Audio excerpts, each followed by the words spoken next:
Hello, I'm Claire from Land Learners East Anglia, and today's session is one we tried to do on Wednesday last week. Unfortunately, we had some technical issues, so it didn't work.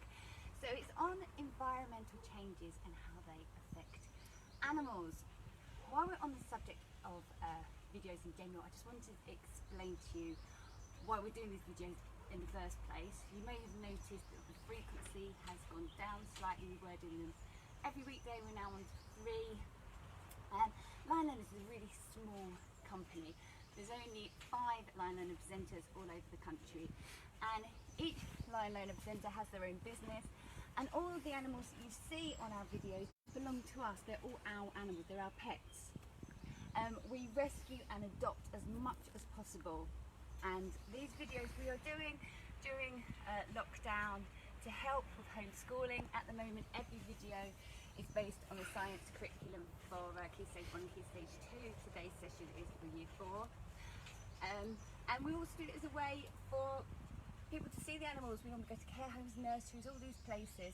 And this, and obviously we can't at the moment, so this gives a chance for everyone to still see the animals. But it'd be really, really great if you're enjoying the videos, if you could share them, if you could comment on them, like them, just so we can get our name out a little bit more. That'd be great, thank you.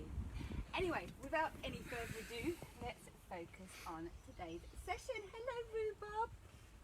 So today's session is on environmental changes that affect animals. So we are looking mainly at human impact, both good and bad. And I'm pretty sure if I asked you to give me some examples of bad human impact, you probably quite easily come up with things like climate change, global warming, maybe deforestation, which is the cutting down of forests, or maybe you'd be thinking about the plastic in the ocean. All these are examples of bad human impact, things that humans are doing that's got a bad impact on the environment. And I don't know about you, but it makes me quite sad when I think about all these things. But the great news is there's lots of things we can all do to help. Small things like recycling, reusing or repairing our things that we have at home rather than buying new stuff means less that goes into landfills, less that goes into the ocean, which means less litter in the world. We can do other things like walking more and using public transport rather than going in cars, which cuts down the amount of pollution, which is one of the big things that contribute towards global warming and climate change.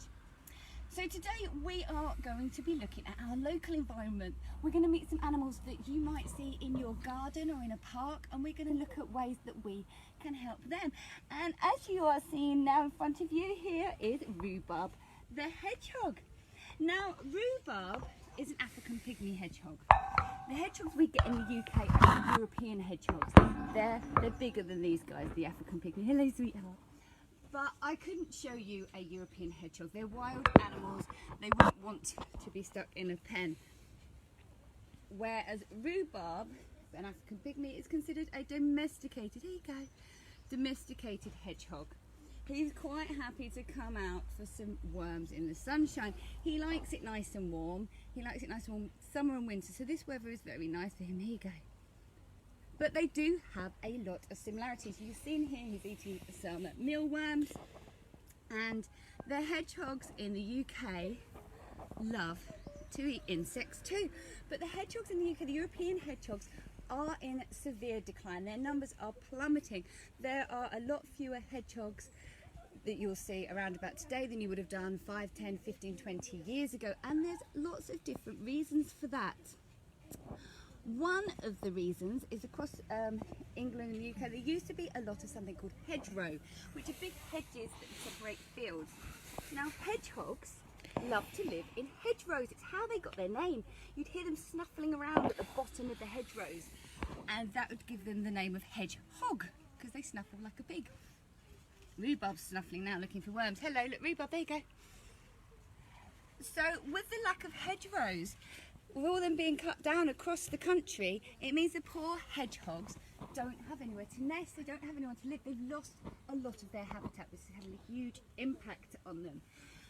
Another thing that's causing problems is these days we all like to have lots of big fences in our gardens to separate our gardens, and hedgehogs hedgehogs love to roam, and these fences, what they're doing is stopping the hedgehogs move from garden to garden.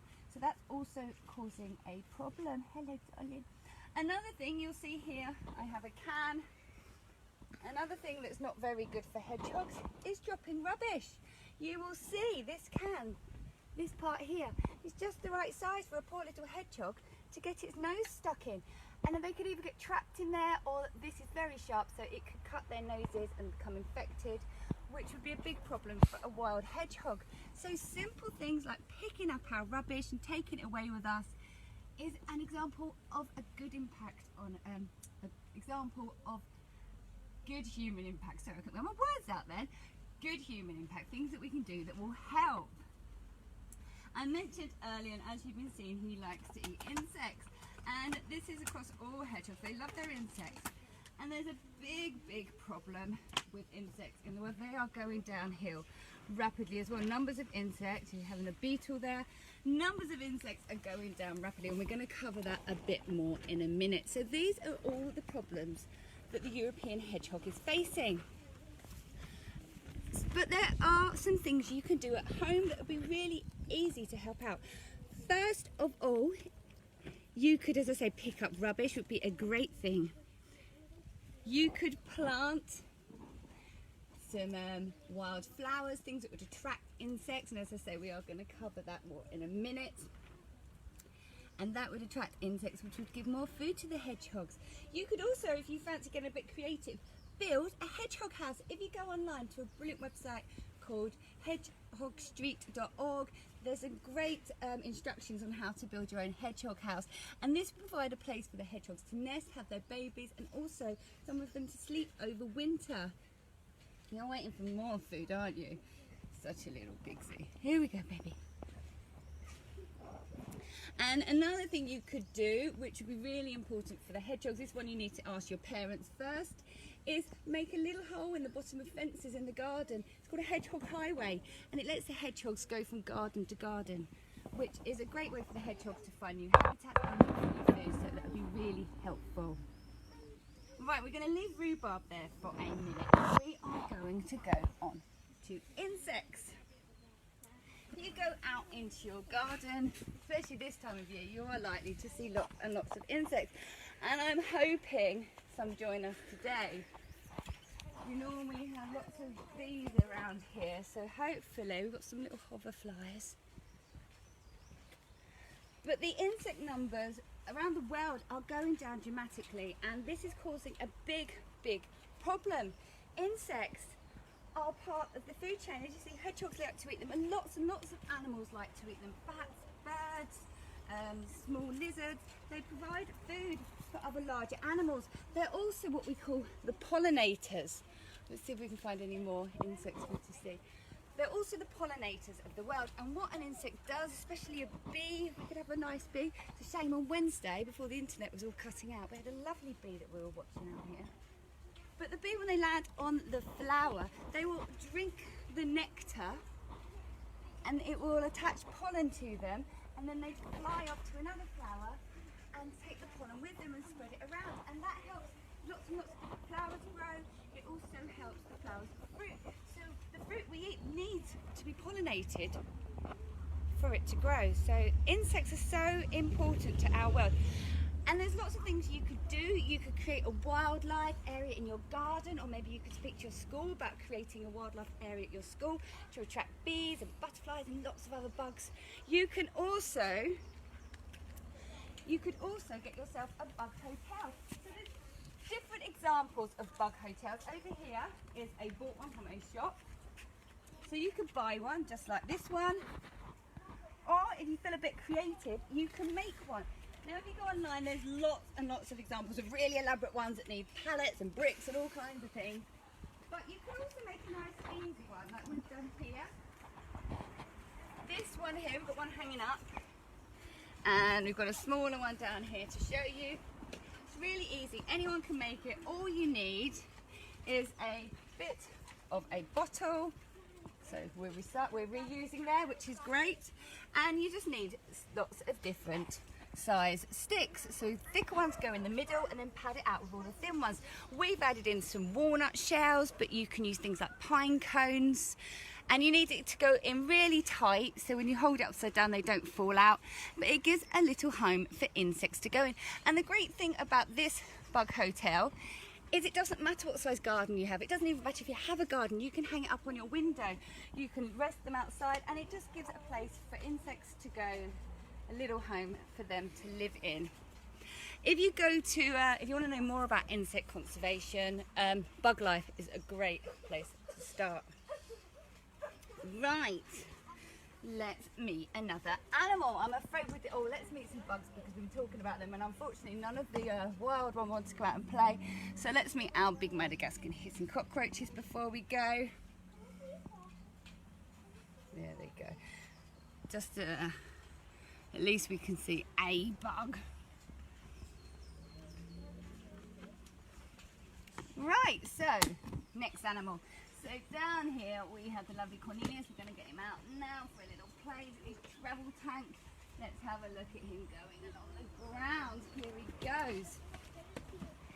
So if you want to have a look at examples of the great things that people are doing to help out wildlife, you could go to one of, there's about 50 quarries across the country that the RSPB have transformed into wetlands, and they're doing an amazing job. Now, a quarry is an area of land that's all been dug out, and it's been dug out and all the stone and stuff have been used for construction, for building houses, all for things like that. And you're left with a big dent in the ground, huge dent. And what they've done is they've filled them with water. This is a picture here of a quarry, the entrance to a quarry, before it's been converted. And then you'll see here is what it looks like afterwards. It's turned into this beautiful wetlands, which are home to lots and lots of animals, including grass snakes, otters, lots of different types of birds, amphibians, which is a great example of the good things that that people are doing. Cornelius here is a corn snake. He's actually from North America. But out in North America, agriculture out there is actually accidentally helping the corn snakes. Corn snakes get their name because they like to live around the cornfields, which obviously are grown by people. And the reason they want to live there is because there's lots of rodents for them to eat that live in cornfields, likely to eat the corn. But by accident, humans are having a good impact through their agriculture, which often goes the other way because the pesticides often used in agriculture is what's affecting the insects. It's kind of swings and roundabouts. Hello, are you having a nice little go through the grass? Look at you.